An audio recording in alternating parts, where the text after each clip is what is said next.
Hello everybody, this is Dr. Bob DeMaria with another episode of Ask Dr. Bob.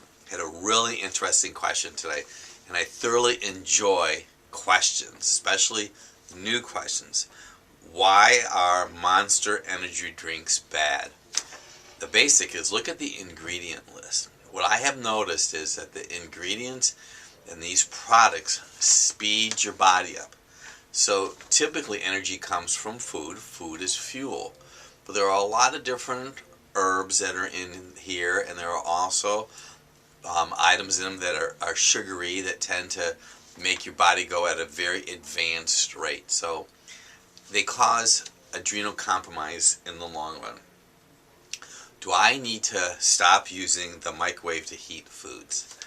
So a very interesting question. Now here is one answer. I would never eat or I would never cook raw food, especially pork, in a microwave, just because I don't know if it thoroughly will complete the cooking process. Microwaves have been around for a long time. If there is an epidemic of disease caused just by a microwave, I think they would trace it back, because I know a lot of people use them exclusively, because I was just at a grocery store the other day with someone with frozen food. I'm not saying that people are healthier if they use it or if they don't, but I would encourage you, if you're going to do any type of heating, heat something up in a saucepan. Typically what I like to do is I would like to let any of my food maybe become room temperature, or let's say I have some frozen meatballs, let them thaw first before you put them in the microwave itself. So I think in the long run you're probably better off not to use it. Would it cause death? I would say that it compromises cellular function, if you understand the physiology of it.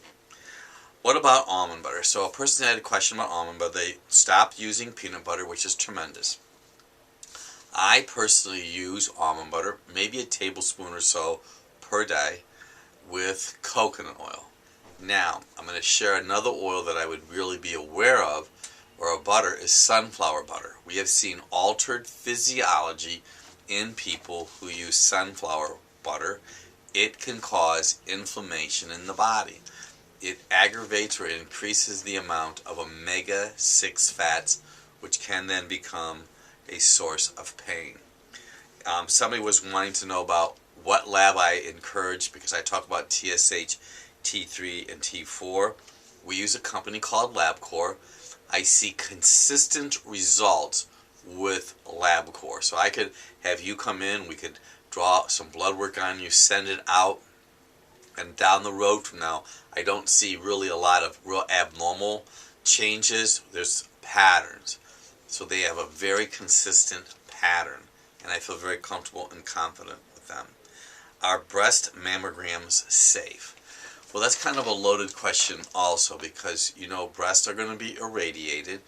And it was really interesting that somebody asked me this question, because I had an individual came in this morning that she just had her mammogram about 10 days ago, and they told her that she had dense breast tissue and that they were going to need to do an ultrasound to her breast.